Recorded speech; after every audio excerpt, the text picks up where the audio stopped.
오빠가 죽은 지 4일이 지났습니다.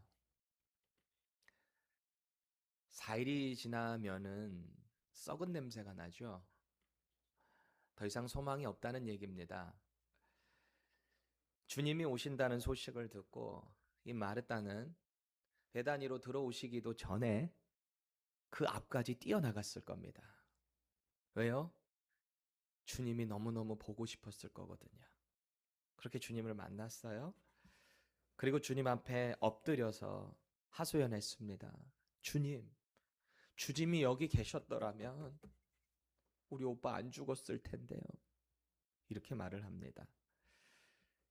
예수님을 분명히 신뢰하고 사랑하고 기대했던 마르다의 마음이죠. 고백이죠.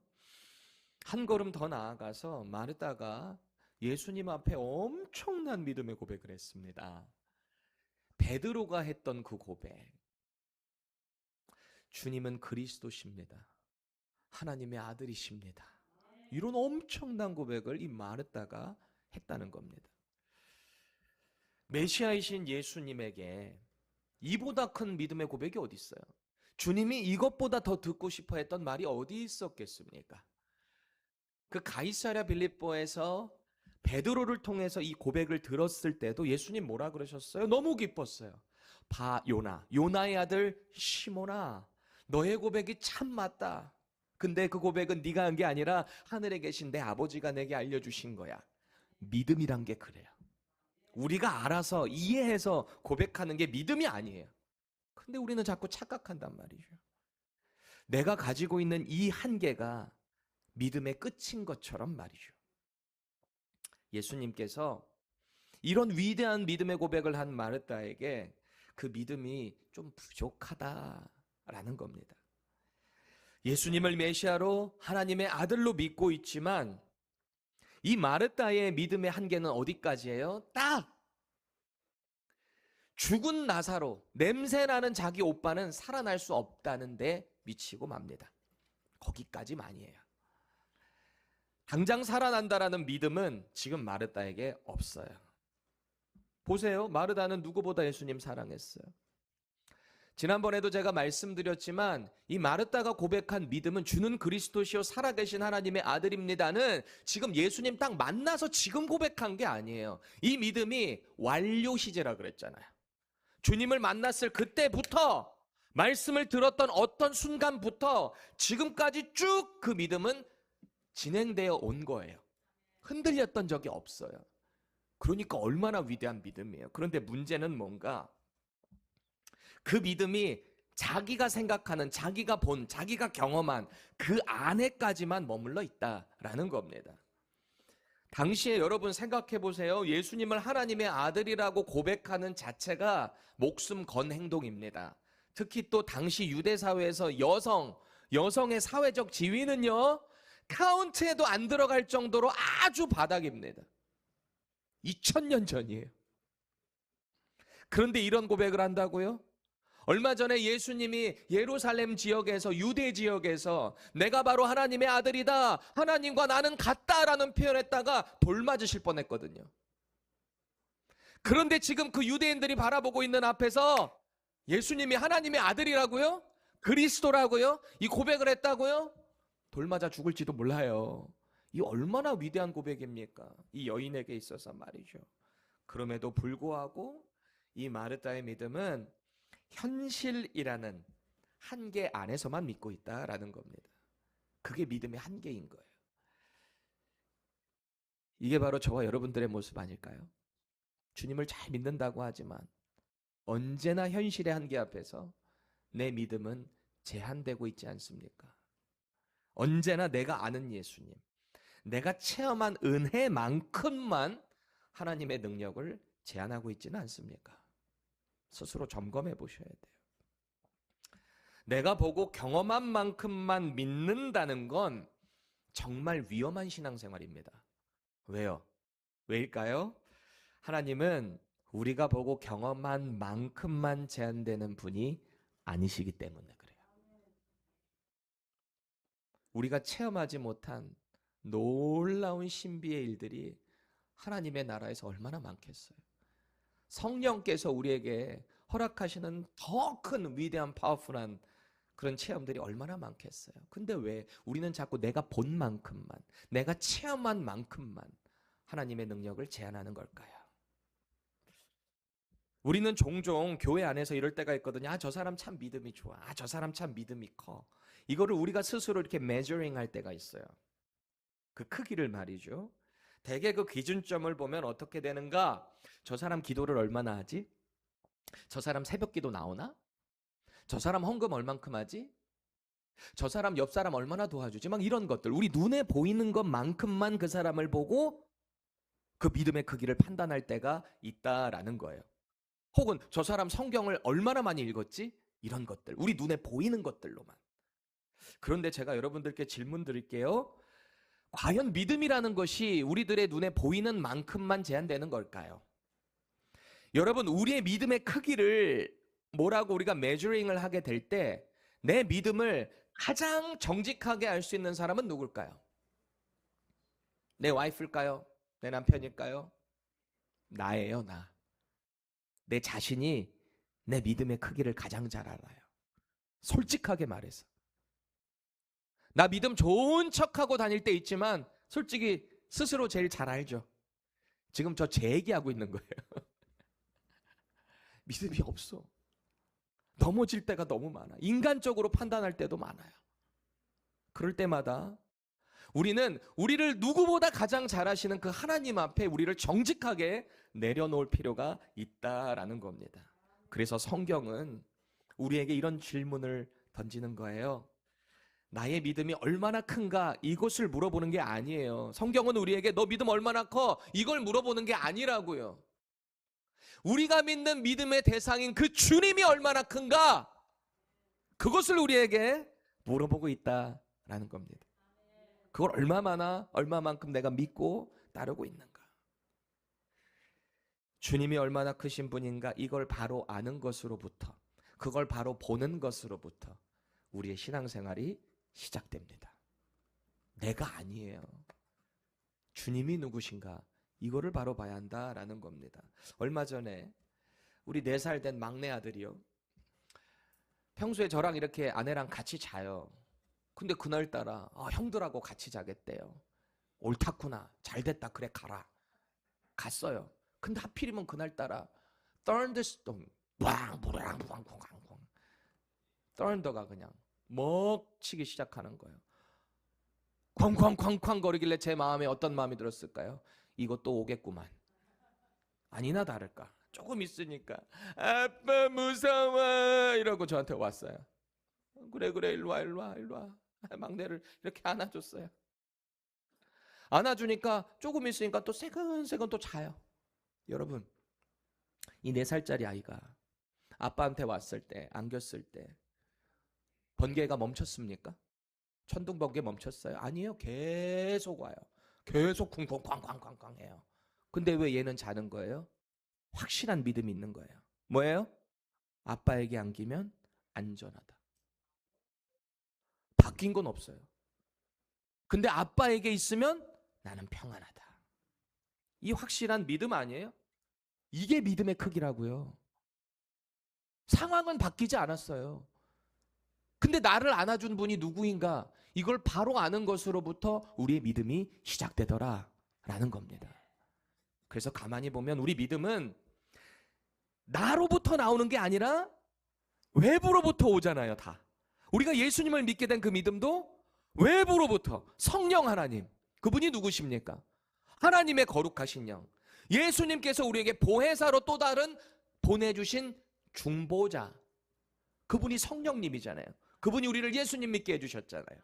그 예수님을 믿는 믿음을 통해서 우리가 이 인생을 살아나는 것 아니에요?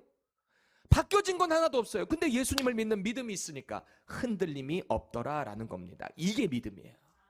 내가 하는 게 아니라고. 우린 자꾸 이걸 착각할 때가 많다. 그래서 저는 오늘 본문 가운데 2가지 포인트를 함께 나누기를 원하는데, 첫 번째는 나에게 구원의 선물을 허락해 주신 분이 예수님이 얼마나 크신 분인가, 이걸 좀 바로 보기를 원합니다. 예수님이 도대체 어떤 분이신가? 두 번째, 나는 이분과 함께 내 실생활에서 어떤 믿음 생활 체험을 하고 있는가? 우리가 그거를 좀 점검해 봤으면 좋겠어요.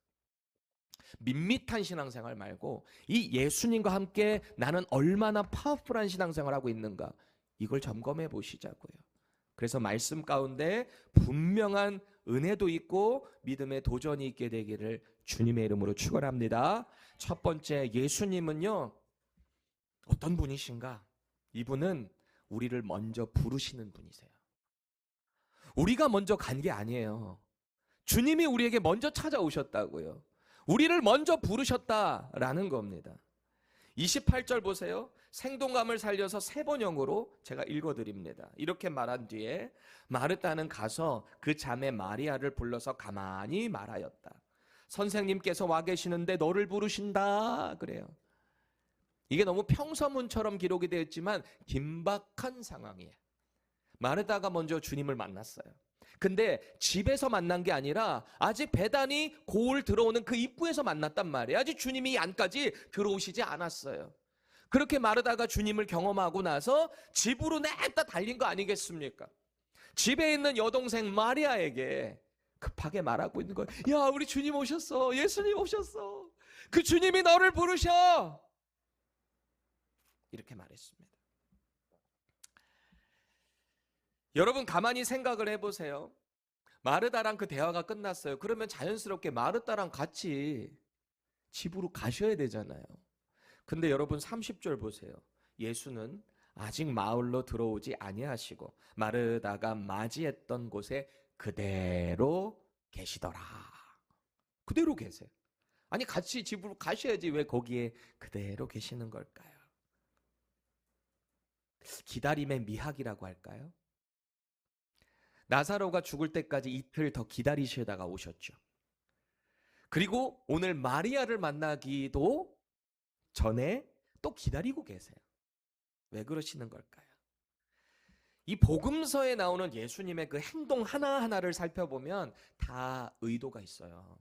우연이라는 게 없어요. 주님은 다 계획을 가지시고 하나님의 뜻 가운데 메시아의 일을 행하셨다라는 거거든요. 앞서 마르다를 만나셔서 오빠 살려주겠다 그렇게 하셨잖아요. 그러면 같이 가서 오빠 살려줘야지. 죽어 있잖아요. 그럼 가서 살려주셔야 되는데 왜 여기서 기다리시는 걸까요? 원래는 죽은 나사로의 무덤으로 가셔야지요. 근데 왜 오늘 마리아를 부르고 계시는가? 마르다 먼저 만나주신 거랑 똑같은 원리입니다. 지금 죽은 나사로보다 살아있는 마리아의 믿음을 살려주시는 게 우선이에요. 그렇다는 거예요. 죽은 자가 살아나는 기적은요, 이런 기적은 평생에 한 번 있을까 말까? 아니 대부분 없죠. 죽은 자가 어떻게 살아나가겠어요. 한 번 있을까 말까 한 기적이에요. 그런데 살아있는 자가 예수님을 만나서 믿음을 갖게 되잖아요. 그럼 그 믿음은 평생 가는 거예요. 그러니까 이게 더 중요한 거예요. 주님의 입장에서는. 그래서 마리아를 지금 그 자리에서 기다리고 계신다. 예수님은 지금 당장 문제를 해결해 주시는 것보다 더 중요한 게 뭐라고 생각하셨나요? 사랑하시는 자를 먼저 만나서 그 믿음을 주시기 원하셨다. 이걸 다른 말로 하면 우리 주님은 당장 우리가 소원하는 어떤 것보다 더 중요한 게 나와 주님의 그 관계를 더 우선시한다라는 겁니다. 우리와의 관계. 여러분 믿음이라는 것은 관계로부터 시작이에요. 주님과 나의 관계로부터 내가 그분을 얼마나 신뢰할 수 있는가. 그렇잖아요. 아까 우리 4살짜리 아들도 저에 대한 어떤 믿음이 형성된 거예요? 뭐로부터? 아버지와 아들의 관계로부터. 절대적인 믿음으로 그 믿음이 형성된 거 아니겠습니까? 오늘 마리아도 마찬가지입니다. 그 사랑하는 예수님이 자기를 부르신다는 그 언니의 말을 듣고 마리아가 어떻게 반응했을까요? 29절 보세요. 마리아가 이 말을 듣고 급히 일어나 예수께 나아가매 그럽니다. 급히 듣자마자 일어나서 주님께로 달려갔다는 겁니다. 즉각적으로. 그 얘기를 들었을 때 마리아가 이렇게 한가, 아니 와달라고 할 때는 언제고 이제 오셨대? 이러면서 언니랑 실갱이 한 게 아니에요. 듣자마자 주님께로 막 냅다 달려간 거 아니겠습니까? 묻지도 따지지도 않고 바로 주님을 향해 달려나가는 것, 그게 믿음의 시작이더라 라는 거예요. 반면에 마리아와 전혀 다른 반응을 보이는 사람들이 있어요. 그 마리아가 즉시 일어나서 달려가는 걸 보고 또 따라가는 사람들, 무리가 있거든요. 이 사람들은 도대체 예수님이 누구신가? 그분을 통해 나의 문제가 어떻게 해결될 수 있는가? 감도 안 와요, 이 사람들은. 31절 우리 같이 한번 읽어보겠습니다. 시작. 마리아와 함께 집에 있어 위로하던 유대인들은 그가 급히 일어나 나가는 것을 보고 곡하러 무덤에 가는 줄로 생각하고 따라가더니 아멘. 왜 따라가는지도 몰라요. 마리아가 지금 어디로 가는지도 몰라요. 감도 안 와요. 우리 신앙생활도 이렇게 하는 사람들이 참 많죠. 옆에 있는 사람이 잘 하니까 그냥 따라가. 부모가 열심히 교회 나가니까 그냥 따라가. 근데 내 믿음의 대상이 누군지를 잘 몰라요. 감도 안 와요. 혹시 저와 여러분들이 그런 신앙의 모습이 있지는 않습니까? 물론 그나마 그렇게 따라가는 사람들은 안 따라가는 사람들보다는 훨 낫습니다. 그래도 어떤 타이밍에 주님이 깊이 만나 주실 수도 있을 테니까 이 영역에 없는 것보다는 훨씬 낫죠. 그럼에도 불구하고 주님을 분명하게 아는 자, 그리고 반면에 그렇지 못한 자에는 이 믿음의 성장의 속도가 분명히 차이가 있어요. 얼마만큼 성장하는 차가, 이 시간차가 있다고요. 늘 누가 자기가 경험한 그 은혜의 얘기만 들었지 자기가 체험한 적은 없거든요. 저도 그렇게 살았고요. 우리 부모님의 하나님이었지 나의 하나님은 아니었으니까, 어렸을 때. 소위 말하는 모태신앙. 어렸을 때부터 엄마 배에서부터 교회만 다녔지 진짜 주님을 경험하지 못한 인생들.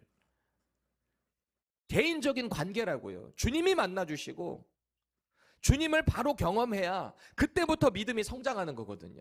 맨 옆에 권사님의 믿음, 어떤 목사님의 믿음, 전도사님의 믿음, 이게 아니에요. 나와 주님과의 관계가 제일 중요하다라는 것을 꼭 기억하시기 바랍니다. 우리 마음에 정말 주님을 향한 간절한 소원이 있어야 돼요. 제가 주님을 정말 경험하고 싶어요. 저 좀 만나주세요. 저도 좀 뜨거운 신앙생활 하고 싶어요. 그 마음에 소원이 있어야 하나님이 그 소원 가운데 역사하시지. 소원도 없는데 어떤 삶의 변화가 나타나겠습니까? 그렇게 기다리던 예수님을 마리아가 드디어 만났습니다. 32절 보세요. 마리아가 예수 계신 곳에 가서 배웠고 그 발 아래 엎드려 이르되, 똑같아. 언니가 한 말이랑 똑같아요.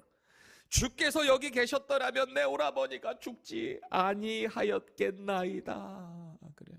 똑같이 말하죠.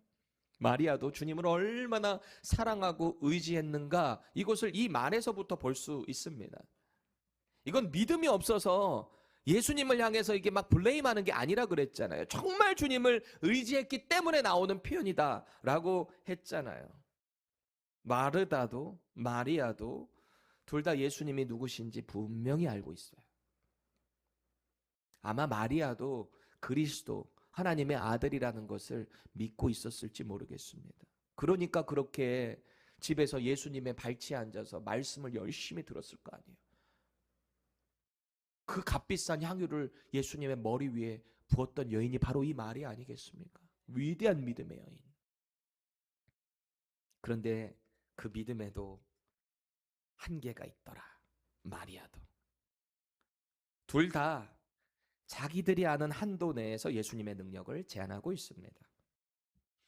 그동안 예수님이 얼마나 많은 가르침을 보여주셨어요? 알려주시고 또 기적도 나타내 주셨을 테고 말이죠.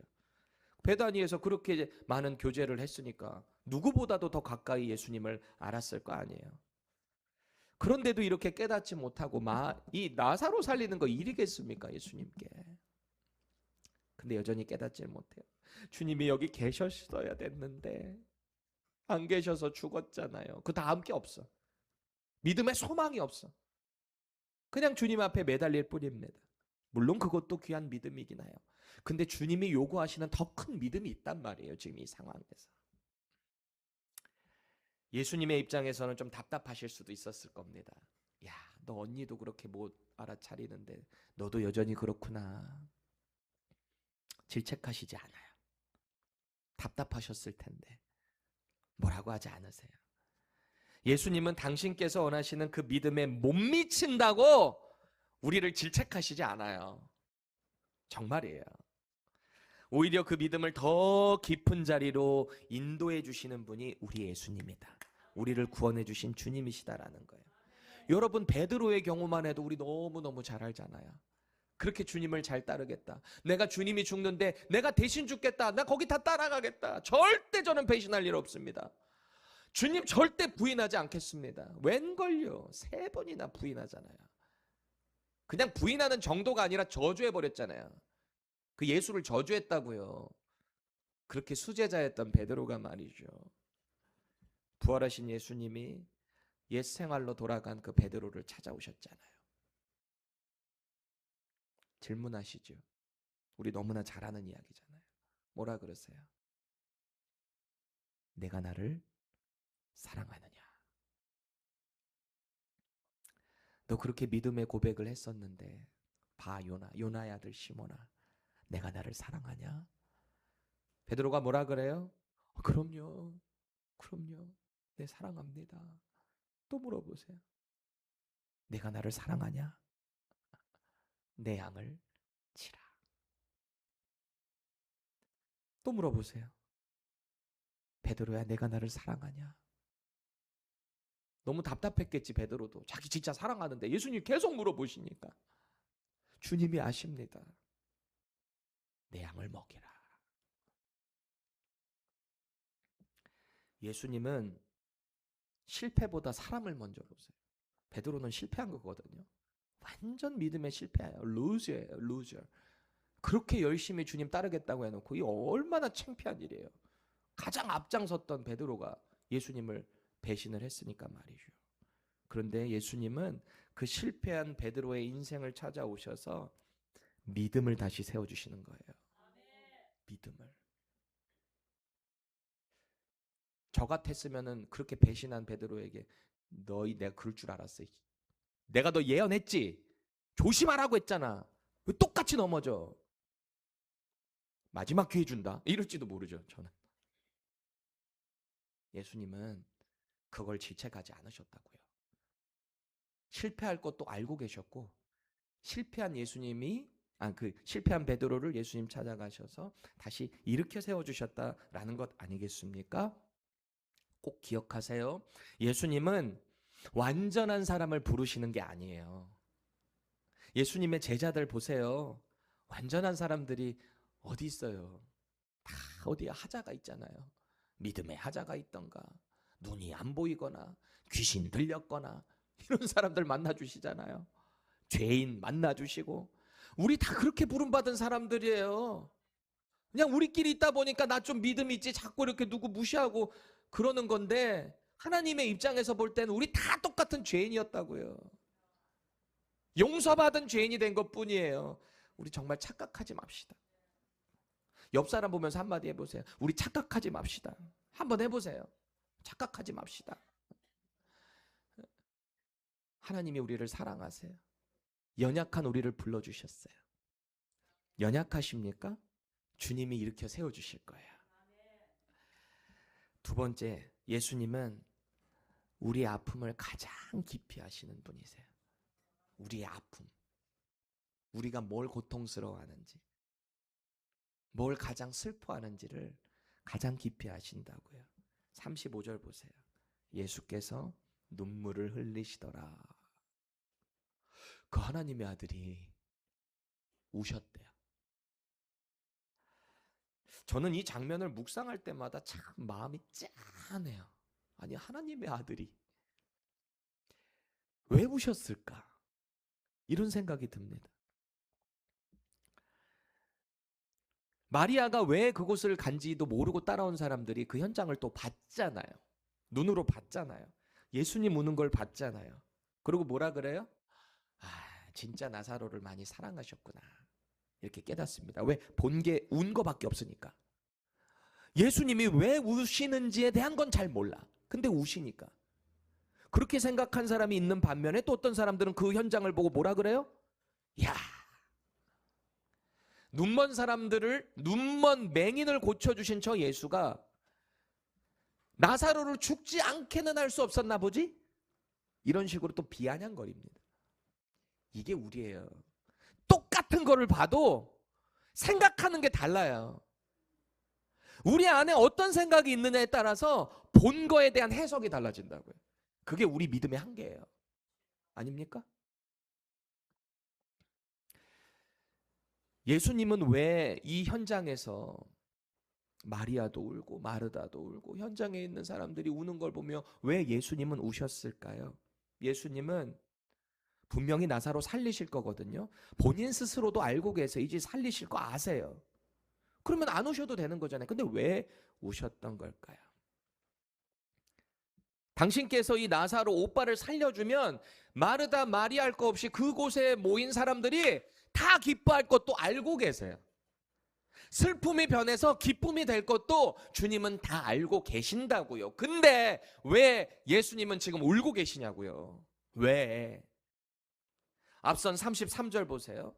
예수께서 그가 우는 것과 또 함께 온 유대인, 이제 마리아가 우는 것, 그 앞에 엎드려서 울고 있잖아요. 오빠 죽어서. 또 유대인들이 우는 것을 보시고 심령에 비통히 여기시고 불쌍히 여기셨다 그럽니다. 심령에, 주님의 심령에 비통하셨대요. 그리고 불쌍히 여기셨대요. 이 헬라어 단어를 우리가 조금 살펴볼 필요가 있어요. 비통히 여겼다라는 헬라어 단어 엠브리마오마이라고 하는 단어를 보세요. 분개하다, 한숨 짓다, 으르렁거리다라는 뜻이에요. 이 단어가. 이게 원래 화난 사람들 이럴 때 있잖아요. 화난 사람. 우리 둘째 아들 보면은 막 지 열받아 막 이러거든요. 여러분들도 아직까지 그런 분 계세요? 그러지 마세요. 화난 거예요. 씩씩거리는 거예요. 그게 이 엠브로마오마이라는 단어예요. 주님이 지금 분개히 여기시는 그 마음이 지금 이렇게 마치 화나서 주체하지 못할 만큼의 비통한 마음을 가지고 계셨다라는 거거든요. 또 불쌍히 여기다라는 헬라어 단어 타라소라고 하는 단어를 보세요. 자극하다, 평정을 방해하다, 이렇게 휘젓다라는 뜻이에요. 주님의 마음에 이 평정이 방해될 만큼 뭐가 휘저어지는 이 감정의 변화가 있었다라는 거예요. 두 가지 감정이 동시에 온 거예요. 뭘 보면서? 마리아 우는 거, 유대인들 우는 거를 보면서. 분개하고 이 평안이 안정되지 않는 감정을 예수님이 경험하셨다. 여러분 생각해 보세요. 하나님의 아들이세요. 모든 것을 다 아시는 분이세요. 나사로도 일으키실 거 다 아세요. 살리면 이 슬픔의 현장이 기쁨으로 바뀔 것도 다 아세요. 근데 예수님 왜 이렇게 주체하지 못하는 감정을 경험하고 계시는 걸까?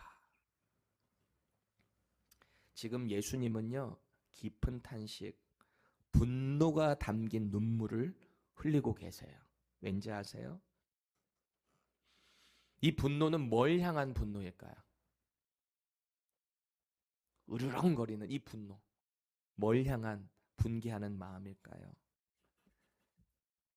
죄 때문에 세상에 들어온 죽음, 죄 때문에 세상에 들어온 슬픔, 고통, 그것 가운데 아파하는 당신의 사람들을 보시면서 그 죄에 대한 분노를 하고 계시는 거예요. 그래서 죽음이 온 거잖아요. 아담과 하와의 최초의 그 죄로 인해서 하나님처럼 되려고 했었던 그 교만, 하나님 없이도 살 수 있다라고 착각했던 그 교만, 저 선악과 먹어봐, 너도 하나님처럼 눈이 밝아질 거야, 그게 죄의 시작이라 그랬잖아요. 지금도 우리 세상에 살아가면서 하나님 없이 살 수 있다는 얼마나 교만한 생각들 많이 하고 살아갑니까? 그 죄에 대한 분노예요. 사랑하는 사람들이 겪는 고통에 대한 분노예요. 우리의 마음과 생각을 다 아시는 예수님은 지금 당신의 백성들에게 어떤 믿음의 한계가 있는지 다 알고 계세요.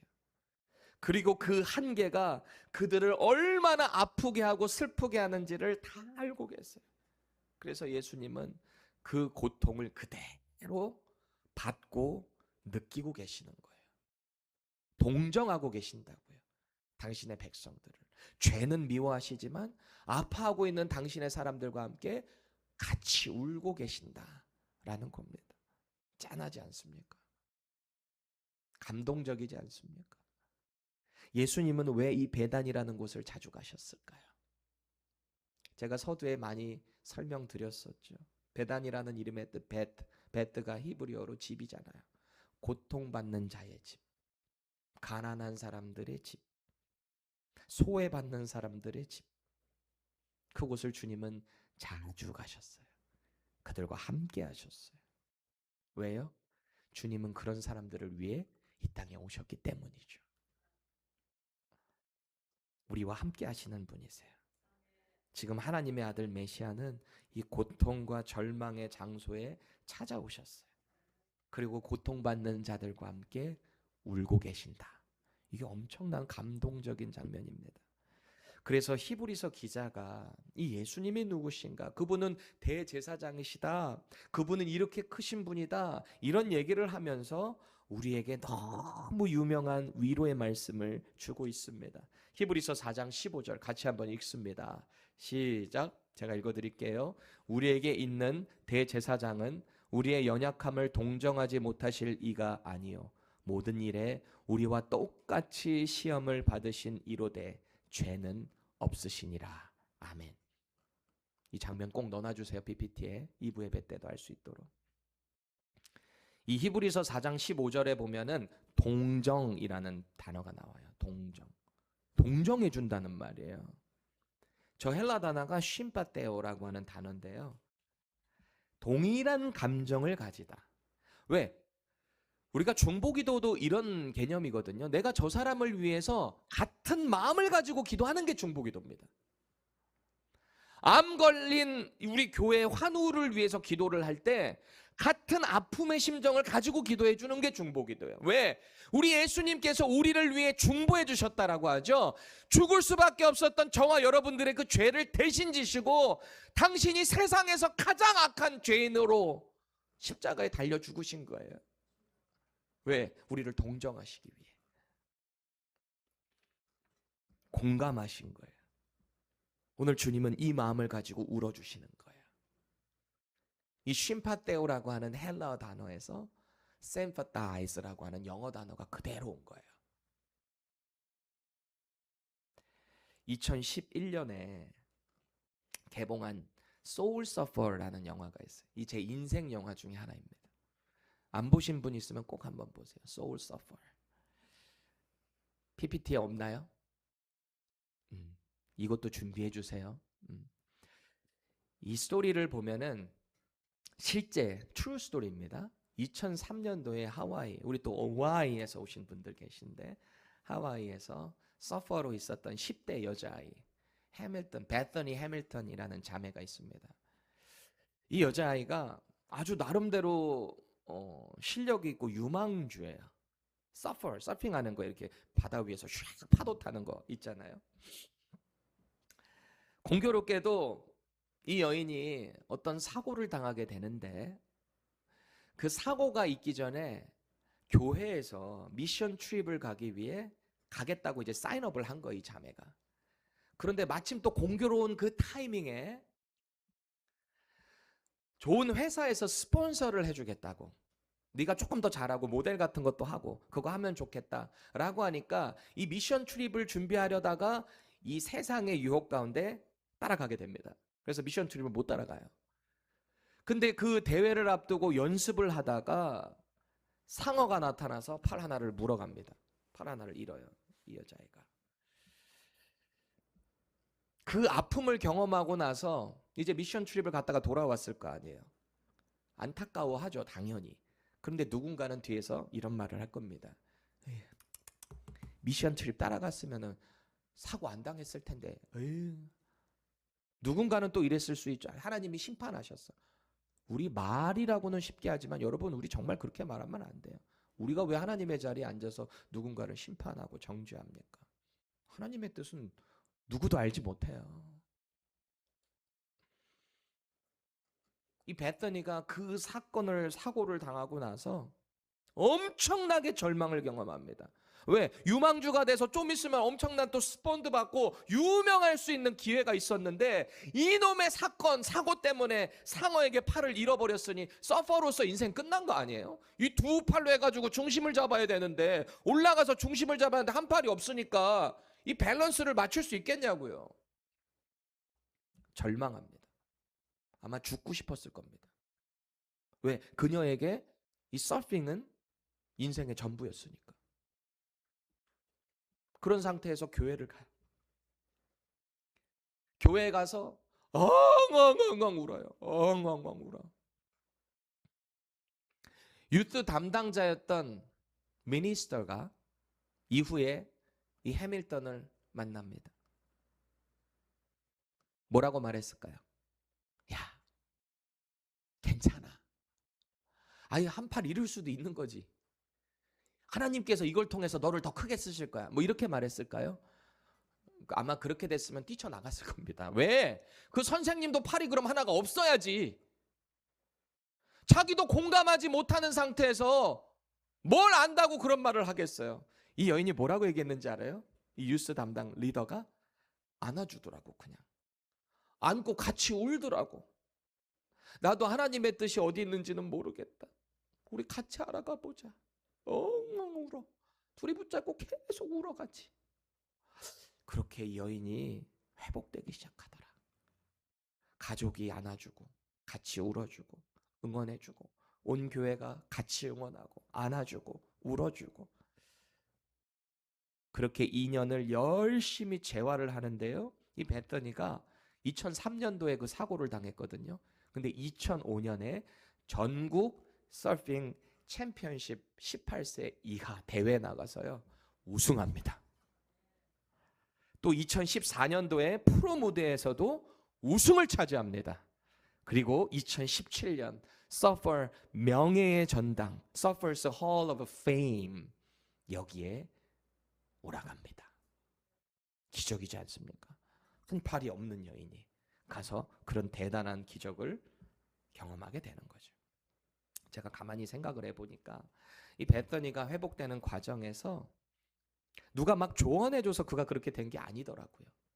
물론 하나님의 도우심이 있었지만 그 믿음의 공동체 안에서 서로 같이 울어주고 안아주는 그 공감대, 그것이 그녀에게 큰 용기와 믿음을 허락해 준 게 아닐까 싶은 거예요.